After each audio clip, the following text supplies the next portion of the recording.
There's a new digital reserve currency, and it's not just the BRICS currency you've already heard of. In fact, it's a new currency that's meant not just to counter the BRICS, but potentially replace the dollar itself. And it's gained the support of some very powerful people. Listen on, because if you learn this now and act soon enough, you'll be ahead of 99% of the people. By now, most of you are aware of China's plot to de-dollarize the world. For decades, China has conspired to replace the dollar as a reserve currency, and as I recently revealed, it finally convinced its BRIC allies to launch a common reserve currency. This common currency is expected to be led by the yuan, the currency of, by far, the biggest of the BRICS economies. But it won't be a fiat yuan. Instead, China will likely seize the moment to deploy its newly developed central bank digital currency, otherwise known as CBDC, called the e-yuan, which has been in development for 8 years now.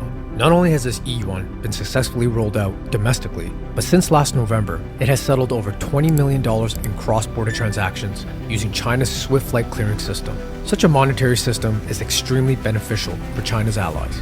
First, it would drastically reduce costs and expedite international transactions. More importantly, it would free its members of America's increasingly politicized dollar-led system. Second, unlike the dollar, this new currency would be backed by real assets such as gold, as suggested at the last summit. In other words, Beijing's new currency effectively offers the best of both worlds: the speed and convenience of digital currencies with the intrinsic value of hard assets. If China pulls this off, it will crush the dollar, meaning everything will become more expensive for Americans. But if you think the US doesn't have a plan to keep its monetary supremacy intact, think again. A few weeks ago, at the International Monetary Fund's spring meeting, where the US has the most power through voting rights, a new monetary unit for cross-border transactions was unveiled. It's called the Unicoin network, and it's being overseen by the Digital Currency Monetary Authority, otherwise known as DCMA, which behaves like a crypto arm of the IMF. But don't confuse this with Steve Wozniak's Unicoin. This is completely different. And this isn't just a proposal or a concept. In fact, the currency is live now, and from mock-ups in its official white paper, they're ready to begin the pilot. Yet, 99.9% of the people haven't even heard of it, and apart from Yahoo Finance, none of the major outlets reported on this. So, why the fuss and urgency to deploy this digital currency? The IMF frames it as a solution to bringing crypto technology to international trade. As Tobias Adrian, financial counselor at the IMF, stated, cross-border payments can be slow, expensive, and risky. In today's world of payments, counterparties in different jurisdictions rely on costly, trusted relationships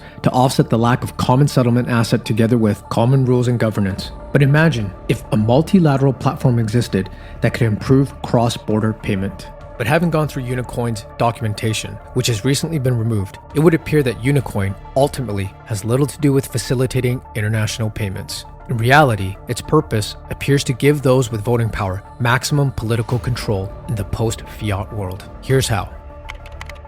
Before we get into the technicalities, there's one important distinction to note about Unicoin. Unlike any fiat or cryptocurrency, Unicoin is not technically a currency, nor is it designed to become one. In fact, the DCMA strictly prohibits any state from making it legal tender.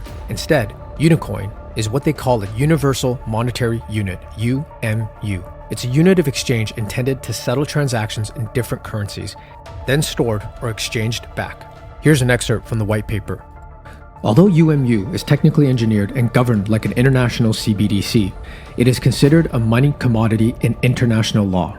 UMU is engineered as a payment currency to tender the equivalent value in UMU of any purchase agreement settlement currency. To ensure the monetary sovereignty of central banks, UMU can only be purchased and liquidated in the local legal currency.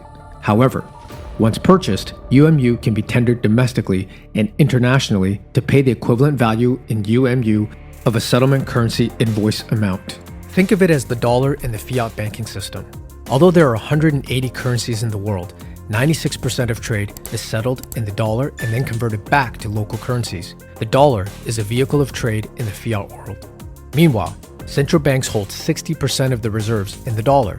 Likewise, the DCMA now wants Unicoin to be the settlement currency and key reserve asset in the digital currency era. As you can imagine, such a framework opens up a Pandora's box of possibilities for global regulation and surveillance. The ability to control the world's settlement currency is powerful enough, but when you combine that with the power of digital currency programmability, it's a whole new ballgame. Here's why. Once fiat money enters the economy, there's very little a central bank can do. While they can print money at will, they have no say in how that money is distributed or used.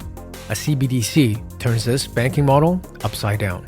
Whether it's a digital dollar or Unicoin, CBDC tokens can be distributed directly to the people, and the issuer has the ability to pre-program them to bind the recipient to certain rules. For example, a CBDC token could have an expiration date or limitations where it can be spent. Think of expiring food stamps. Even more controlling, they can do it after the token has been pushed into circulation. In other words, every token you hold in your digital wallet, a savings account, or a digital 401k could be taken away at the issuer's will, or in this case, Washington's. Now, put this in the context of central banking and you'll quickly understand what a big deal Unicoin is. For a taste, here are a few applications of the Unicoin that DCMA itself has come up with. One of them is what they call geolocation-based regulation. In short, the issuer of Unicoins can limit the supply and use of Unicoins by recipient location, such as using it for international sanctions. Here's yet another excerpt from the white paper. Sanctions are another good case for global localization. One central bank may decide to sanction a person, entity, or another jurisdiction, whereas another sovereign state may not elect to do so. The DCMA does not impose any centralized regulatory rules.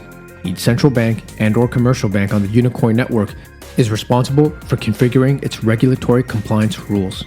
Of course, the DCMA assures that they will not intervene and there will be no centralized regulation. But knowing the IMF is always intertwined in global affairs, it doesn't seem very assuring, does it? Could they force the DCMA to do their bidding? Maybe. How many times have we heard that the government will not get involved only to be entirely involved? This targeted regulation doesn't just apply at the state level. They will be able to target companies and even individuals because each digital wallet, be it a commercial bank, an LLC, or your personal savings account, will have a globally unique identifier assigned to it. More from the white paper. This global yet decentralized registry will create a unique global identifier for every person and entity for every bank account opened in the international monetary system, or at least the participating member banks.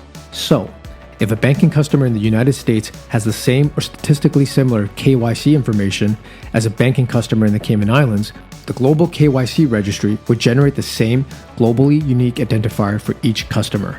Again, I'm not pulling this out of thin air, and this most certainly isn't a clickbait conspiracy. These are actual DCMA plans from the official Unicoin documentation. But if you think that's frightening, it gets even scarier. Had the IMF's real concern been slow cross-border payment settlements, they would have had DCMA design Unicoin to be more like a stablecoin, just as the crypto community has taught us. For example, if you want to speculate, you trade coins. But if you just want to transact, you use stablecoins like Tether that are pegged to the dollar because they avoid currency risk and hedging costs.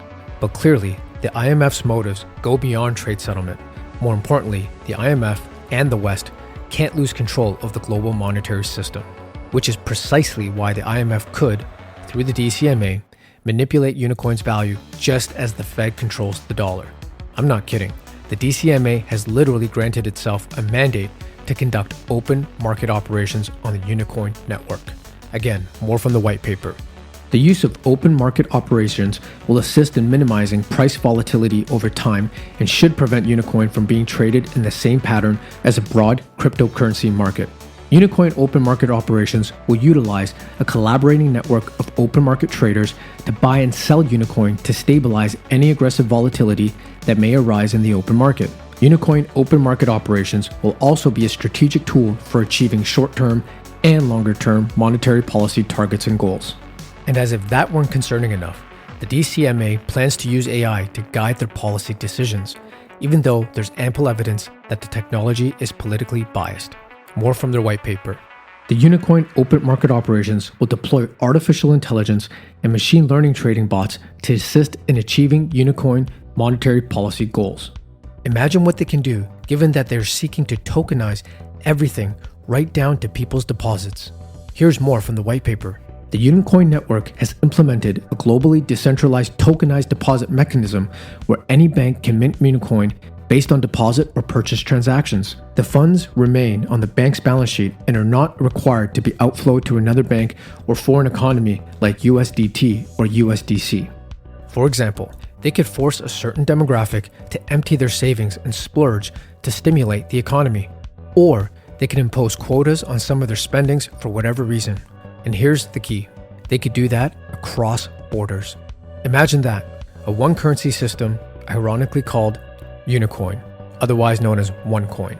And yes, it sounds a lot like the one world government conspiracies that everybody's been talking about. Only this is extremely real. I don't know how Unicoin fits into the digital dollar project, or if it's the same thing in a different wrapper. Or perhaps it's yet another testing ground to prepare for a launch of a global digital currency. But one way or another, your fiat money will soon be tokenized. And once you are on their network, they'll have full control over your finances. That's why I'm betting big on hard assets going forward. Having autonomy over the privacy and ownership of your assets will soon be an immense privilege, and people will pay a proportionate price for it. Mark my words, seek the truth and be prepared.